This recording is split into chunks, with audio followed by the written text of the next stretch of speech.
warahmatullahi wabarakatuh. Salam sejahtera untuk kita semua. Perkenalkan, saya Dr. Latifah Fikri, SPI, MSI, dosen jurusan Manajemen Sumber Daya Perairan, Fakultas Perikanan dan Ilmu Kelautan Universitas Halu Oleo. Pada kesempatan ini saya akan menyampaikan mata kuliah yang saya ampu dan sesuai bidang keahlian saya, dan akan saya sampaikan pada video pembelajaran sebagai salah satu syarat untuk mengikuti sertifikasi dosen PDD UKT-PT 2026, yaitu mata kuliah Ichtyologi. Mata kuliah Ichtyologi merupakan mata kuliah yang memberikan pemahaman mendalam tentang berbagai aspek ikan, morfologi ikan, ekologi, dan keanekaragaman ikan. Mata kuliah ini juga memperkenalkan konsep-konsep dasar dalam ilmu ichtyologi serta memberikan kesempatan kepada mahasiswa untuk melakukan proyek survei keanekaragaman ikan di perairan tertentu. Proyek ini akan menjadi pusat pembelajaran melalui metode project-based learning, di mana mahasiswa bekerja dalam kelompok untuk mengumpulkan, menganalisis, dan menyajikan data mengenai ikan dalam konteks perairan. Mata kuliah ini bersifat wajib fakultas dan diprogram pada setiap jurusan, yakni jurusan Manajemen Sumber Daya Perairan, Ilmu Kelautan, Budidaya Perairan, Agrobisnis Perikanan, dan Teknik Pengelolaan Perikanan. Mata kuliah ini ditujukan untuk mahasiswa semester 3 kode IA63034 dengan bobot 3 SKS. Mata kuliah ini diselenggarakan sebanyak 16 kali pertemuan tatap muka dengan rincian 14 kali pertemuan materi dan 2 kali pertemuan ujian, yakni UTS dan UAS. Mata kuliah ini diampu oleh 4 dosen. Yang pertama, Ibu Profesor Dr. Asriana, Ibu Dr. Elmayanti Ishak, Bapak Dr. Laude Muhammad Rajab Nadia, dan saya sendiri Dr. Latifah Fikri. Adapun capaian pembelajaran prodi yang dibebankan pada mata kuliah ini, yang pertama, mampu mengembangkan ilmu pengetahuan dan teknologi berdasarkan pertimbangan inter atau multidisipliner secara mandiri dan atau secara berkelompok untuk pemecahan masalah dan memberikan solusi dengan memperhatikan sumber daya yang berkelanjutan. Yang kedua, mampu mengembangkan konsep pengetahuan sains dan teknologi secara teoritis dan aplikasinya dalam kegiatan pendidikan, penelitian, dan pengabdian kepada masyarakat. Ketiga, mampu mengelola pembelajaran diri sendiri untuk mengembangkan diri, belajar sepanjang hayat dengan memanfaatkan perkembangan ilmu dan teknologi serta informasi teknologi terkini. Keempat, mampu mendesain dan melaksanakan eksperimen di laboratorium dan atau di lapangan sekaligus menganalisis dan menginterpretasi data berdasarkan pendekatan inter atau multidisipliner bidang ilmu perikanan. Dan yang kelima, mampu merancang kebijakan, menetapkan keputusan, strategi, dan memberikan solusi pengelolaan serta inovasi berdasarkan kaidah pendekatan inter atau multidisipliner di bidang ilmu perikanan, khususnya pengelolaan sumber daya perairan. Adapun capaian pembelajaran mata kuliah, ada 10 CPMK, diantaranya mahasiswa mampu menjelaskan prinsip dasar ichtyologi. Yang kedua, mahasiswa mampu mengidentifikasi morfologi ikan. Mahasiswa mampu menganalisis keanekaragaman ikan di perairan tertentu. Mahasiswa mampu mengaplikasikan teknik pengambilan data ichtyologi. Mahasiswa mampu mengidentifikasi hubungan ekologi antar ikan. Mahasiswa mampu menyusun proposal proyek ichtyologi. Selanjutnya, mahasiswa mampu melakukan proyek PBL, survei keanekaragaman ikan di perairan lokal. Kemudian, mahasiswa mampu menganalisis hasil proyek dan menyusun laporan. Mahasiswa mampu mempresentasikan hasil proyek ichtyologi. Dan yang terakhir, mahasiswa mampu merumuskan rekomendasi berdasarkan hasil proyek. Kemampuan akhir tiap tahapan pembelajaran yang diharapkan. Yang pertama, mahasiswa mampu mengidentifikasi istilah-istilah dasar ichtyologi. Yang kedua, mahasiswa mampu mengidentifikasi struktur morfologi eksternal ikan. Yang ketiga, mahasiswa dapat menghitung indeks keragaman ikan. Yang keempat, mahasiswa dapat merancang dan melaksanakan survei ichtyologi. Yang kelima, mahasiswa dapat menganalisis pola distribusi ikan di suatu perairan. Dan yang keenam, mahasiswa mampu merancang proposal proyek ichtyologi. Dan yang ketujuh, mahasiswa bekerja dalam kelompok dan mengumpulkan data lapangan. Yang kedelapan, menganalisis data dan menyusun laporan proyek. Yang kesembilan, menyampaikan presentasi proyek ichtyologi. Dan yang 10, mahasiswa mampu merumuskan rekomendasi berdasarkan hasil proyek tersebut. Adapun bahan kajian materi pembelajaran ichtyologi diantaranya pengenalan tentang prinsip dasar ichtiologi dan peranannya dalam manajemen sumber daya perairan, mengidentifikasi morfologi ikan dan hubungannya dengan keanekaragaman, metode survei dan pengambilan data ichtiologi, analisis data dan penyusunan laporan proyek, serta presentasi hasil proyek dan perumusan. Dalam mata kuliah ichtiologi ada 3 komponen proses pembelajaran. Yang pertama, delivery, interaction, and assessment.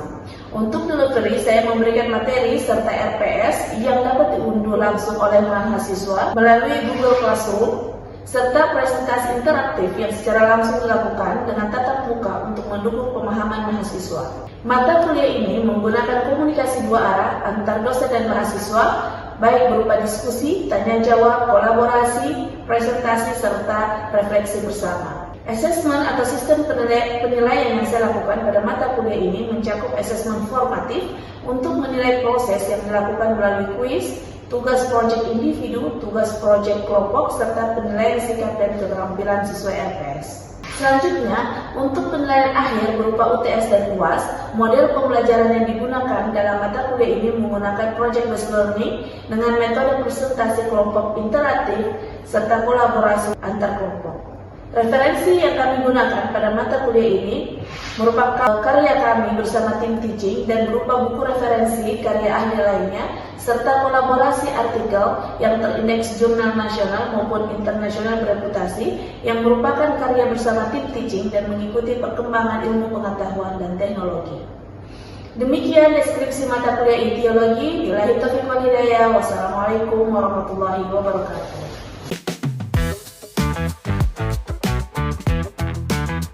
Bismillahirrahmanirrahim. Assalamualaikum warahmatullahi wabarakatuh. Waalaikumsalam warahmatullahi wabarakatuh. Alhamdulillah, hari ini kita bertemu kembali dalam mata kuliah ichtiologi, tentu dengan topik yang berbeda dengan topik sebelumnya. Sebelum kita memulai perkuliahan hari ini, kita seperti biasa kita berdoa terlebih dahulu. Ibu minta untuk ketua tingkat memimpin doa. Silakan. Baik, sebelum kita belajar, kita mengangkat kepala untuk berdoa. Mulai. Bismillahirrahmanirrahim.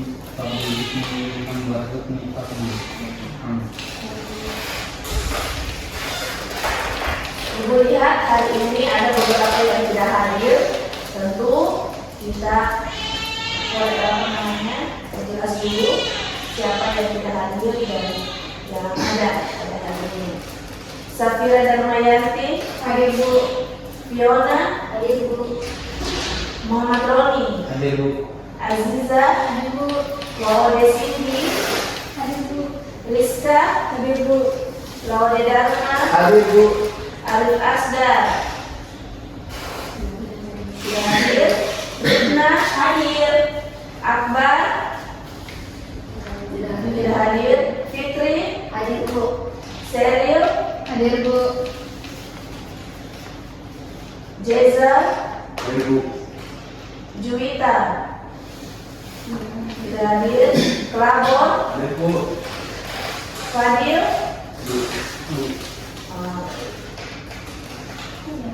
diingatkan kepada teman-temannya yang tidak hadir untuk menjaga kedisiplinan karena kehadiran menjadi luas karena 80% kehadirannya dan itu tersimpan di siaran berita, jadi tidak bisa lagi dirubah-ubah sehingga mesti disiplin.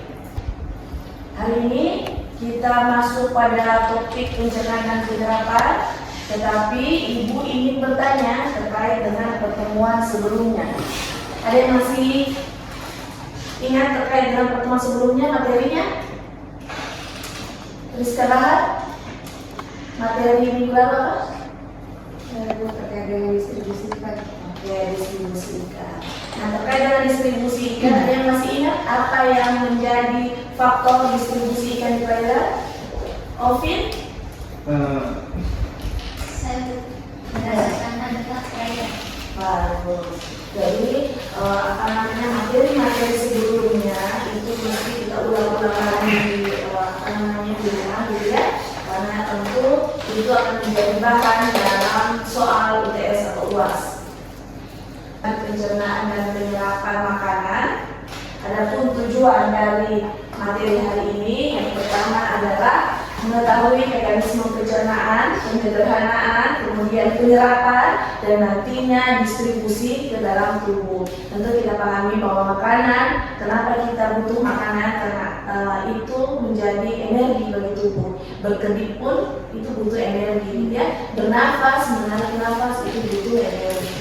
Jadi energi yang masuk ke dalam tubuh tentu pertama kali dimanfaatkan sebagai pemeliharaan tubuh, ya. Nanti kalau ada lebihnya baru untuk otot, dan kalau betina atau wanita itu untuk reproduksi, ya. Nah, sebelum kita masuk lebih dalam terkait pencernaan ikan, Ibu ingin bertanya, karena tentu minggu lalu Ibu sudah sampaikan bahwa sebelum kita masuk ke minggu berikutnya, kalian mesti mempelajari materi yang akan kita bahas, ya. Alisda, apa itu pencernaan? Pencernaan adalah proses mengubah makanan menjadi zat gizi yang lebih sederhana agar dapat diserap dan digunakan untuk menghasilkan energi. Aswin, apa itu pencernaan? Dan perairan, toh? Nah, nanti Serli lanjut. Serli, habitat seperti apa kita nih? Tawar, laut, payau. Terus saya tanya, adakah ikan yang distribusinya mencapai dipahami bahwa materi-materi itu Ibu harap diulang-ulang untuk persiapan ujian di baik itu ITS maupun UAS nanti.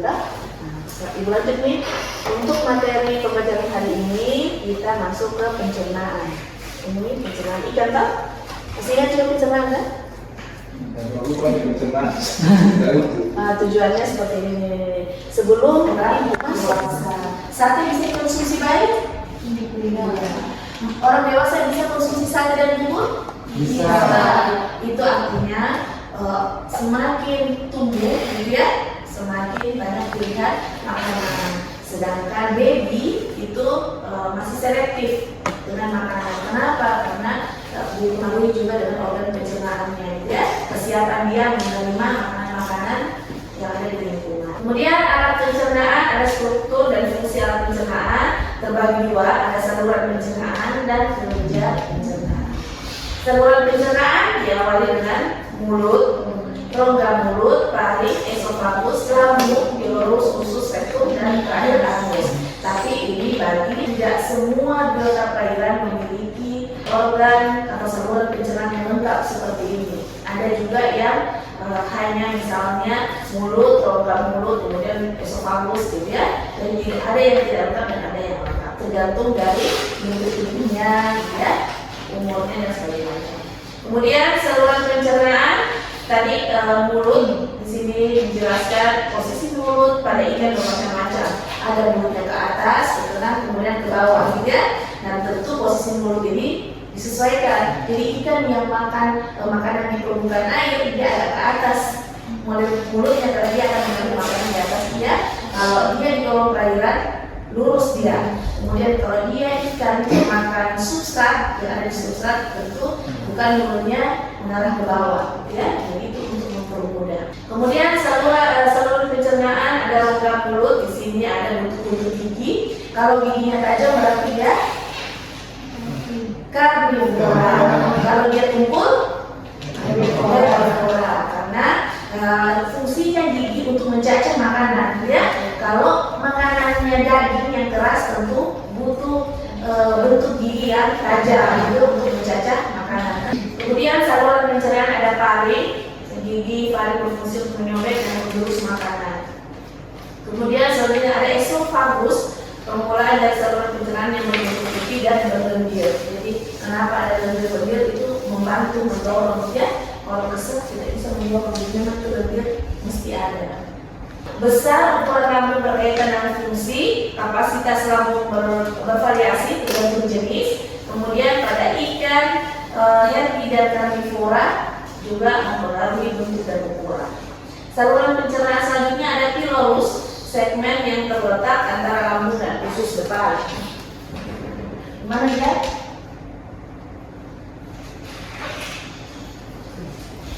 Lambung, usus, antaranya ya. Ini dia di sini dia.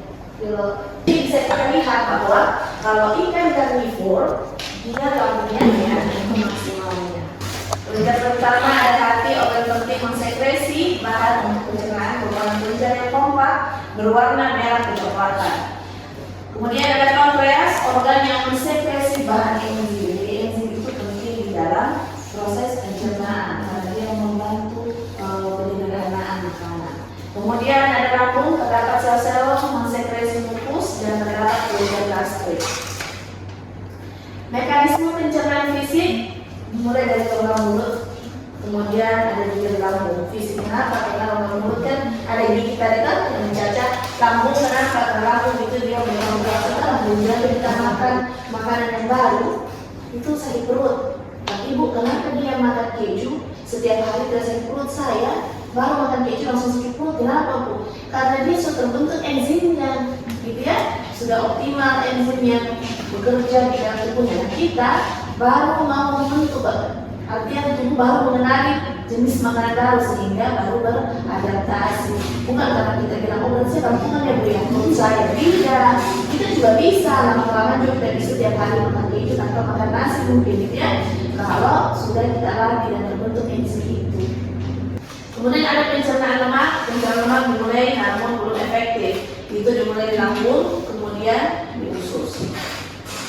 Pencernaan karbohidrat ada di lambung, usus, dinding usus. Mekanisme penyerapan makanan, ion dan air terutama terjadi pada usus. Nah, usus itu ada 3 segmen, ada depan, tengah, belakang. Pertanyaannya, di mana terjadi penyerapan makanan? Di mana? Di usus depan, tengah, atau belakang? Corner. Terus tengah? Bisa? Koko. Nah, ini pun ibu tanyakan bagaimana perbedaan proses pencernaan ikan vertebrate dan invertebrate. Ovin, silakan.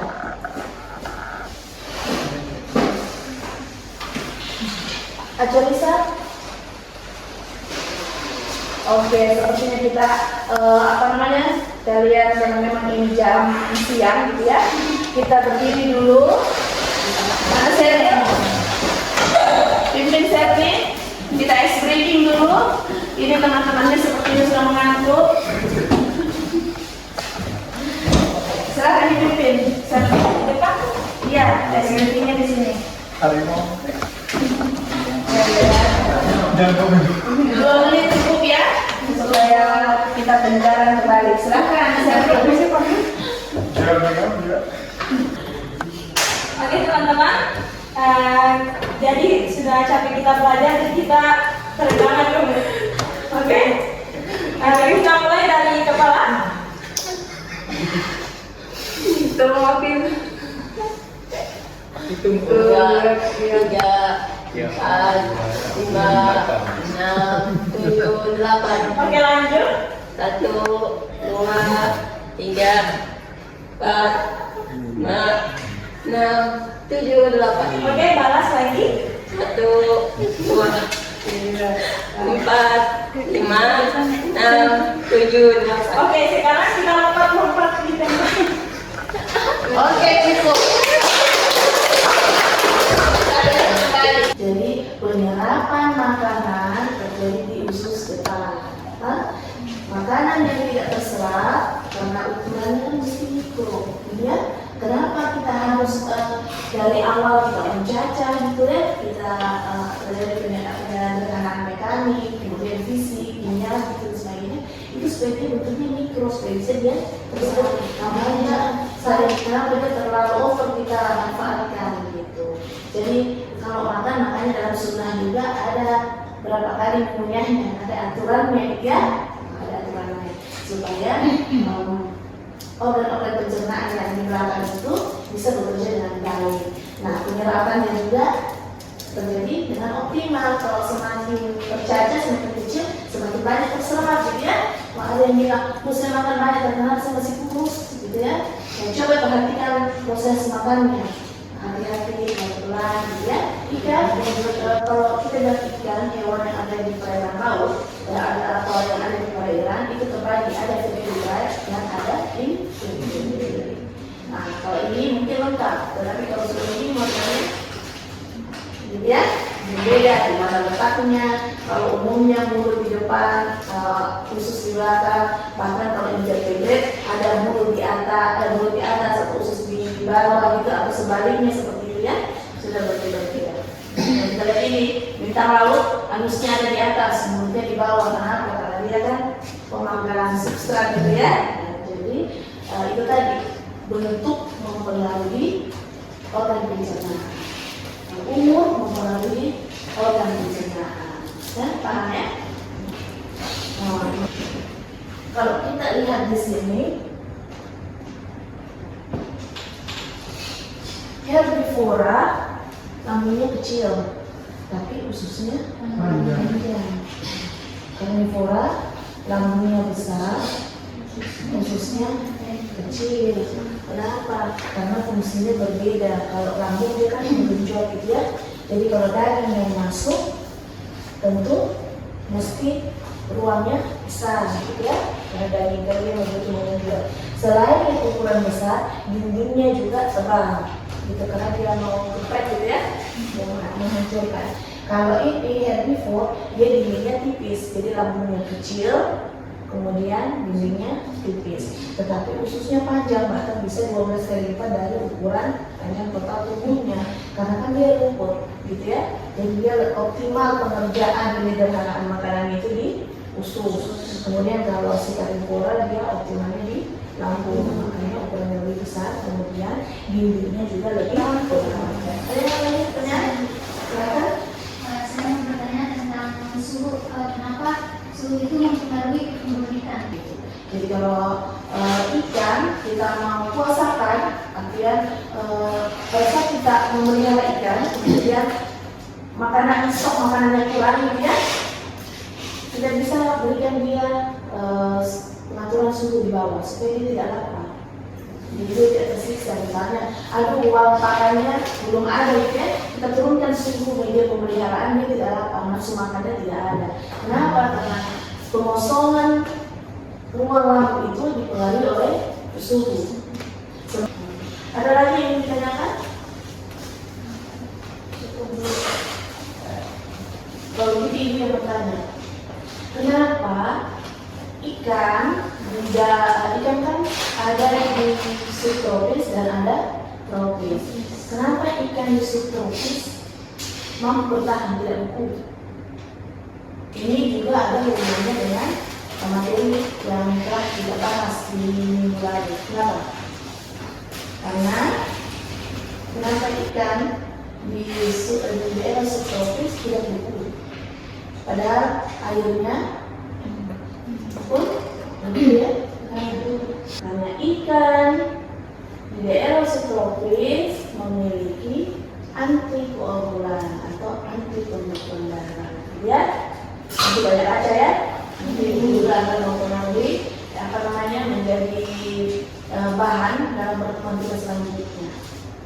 Ya, itu saja kan simpulan fisik dan kimia sehingga menjadi sari-sari makanan yang mudah diserap di dalam usus, kemudian diedarkan ke seluruh organ tubuh melalui sistem peredaran darah.